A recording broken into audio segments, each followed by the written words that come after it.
Abraham's family. Abraham married again. His new wife was Keturah. She gave birth to Zimran, Jokshan, Medan, Midian, Ishbak and Shuah. Jokshan was the father of Sheba and Dedan. Dedan's descendants were the people of Assyria, Letush and Leum. The sons of Midian were Ephah, Epher, Hanoch, Abida and Eldaah. All these were descendants of Keturah. Abraham left everything he owned to Isaac. But before Abraham died, he did give gifts to the sons of his other wives. Abraham sent them to the east to be away from Isaac. Abraham lived to be 175 years old. He breathed his last breath and died at an old age. He had lived a long and satisfying life. His sons Isaac and Ishmael buried him in the cave of Machpelah. This cave is in the field of Ephron east of Mamre. Ephron was the son of Zohar the Hittite. This is the same field that Abraham had bought from the Hittites. Abraham was buried there with his wife Sarah. After Abraham died, God blessed his son Isaac. Isaac was now living at Beer Lahai Roi. This is the family history of Ishmael, Abraham's son. Hagar, Sarah's Egyptian servant, was Ishmael's mother. These are the names of Ishmael's sons in the order they were born. The first son was Nebaioth. Then came Kedar, Adbeel, Mibsam, Mishma, Dumah, Massa, Hadad, Tema, Keturah, Naphish and Kedemah. These were Ishmael's sons. And these are the names of the tribal leaders. They are listed according to their settlements and camps. Ishmael lived 137 years. Then he breathed his last breath and died. Ishmael's descendants lived from Havilah to Shur. This is east of Egypt stretching toward Assyria. Ishmael's descendants often attacked the descendants of his brothers. Isaac's family. This is the family history of Isaac. Abraham had a son named Isaac. When Isaac was 40 years old, he married Rebekah. Rebekah was from northwest Mesopotamia. She was Bethuel's daughter and the sister of Laban the Aramean. Isaac's wife could not have children.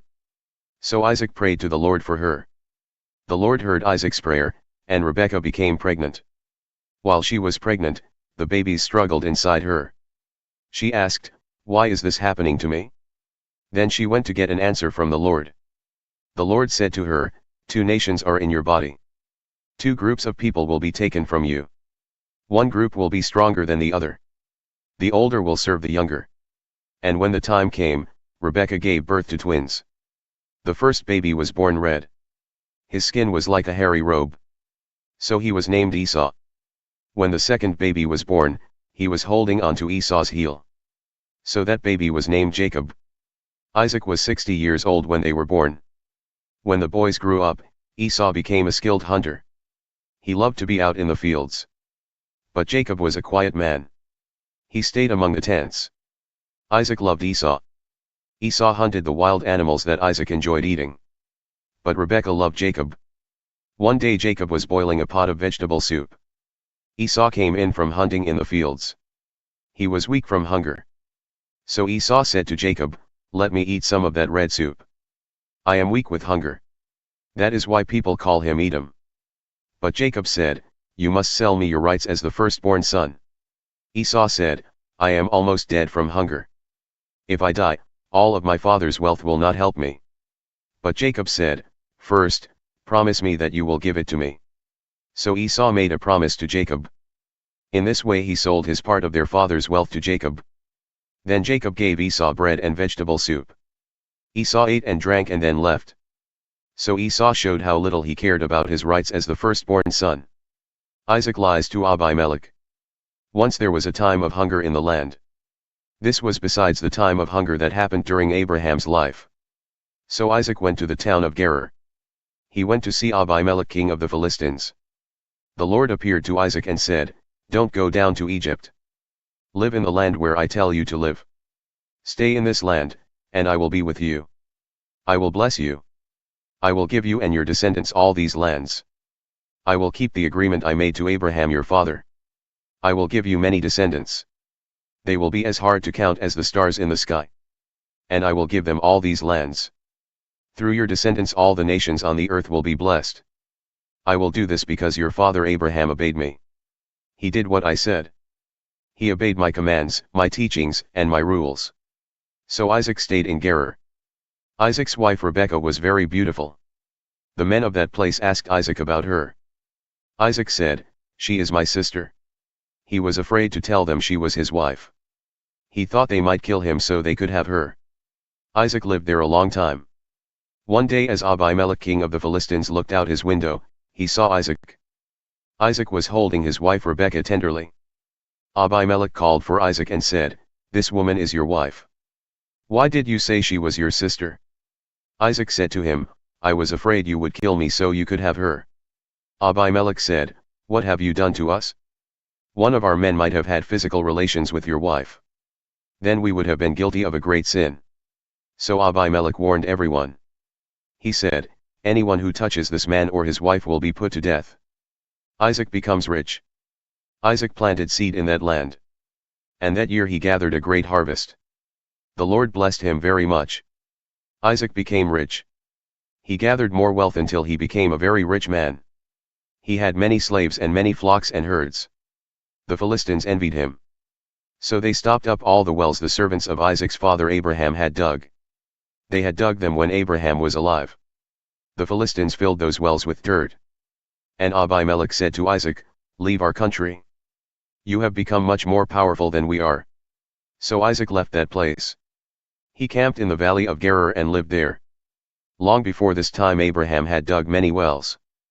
After Abraham died, the Philistines filled them with dirt. So Isaac dug those wells again. He gave them the same names his father had given them. Isaac's servants dug a well in the valley. From it a spring of water flowed. But the men who herded sheep in Gerar argued with Isaac's servants. They said, "This water is ours." So Isaac named that well Argue because they argued with him. Then Isaac's servants dug another well. The people also argued about it. So Isaac named that well Fight. Isaac moved from there and dug another well. No one argued about this one. So he named that well Room Enough.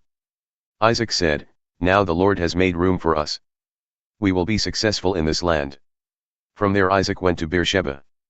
The Lord appeared to Isaac that night. The Lord said, "I am the God of your father Abraham. Don't be afraid because I am with you. I will bless you and give you many descendants. I will do this because of my servant Abraham." So Isaac built an altar and worshipped the Lord there. He made a camp there, and his servants dug a well. Abimelech came from Gerar to see Isaac. Abimelech brought with him Ahuzzath, who advised him, and Phicol, the commander of his army. Isaac asked them, "Why have you come to see me? You were my enemy. You forced me to leave your country." They answered, "Now we know that the Lord is with you. We will make a promise to you. And we would like you to make one to us. We would like to make an agreement with you. We did not hurt you. So promise you will not hurt us.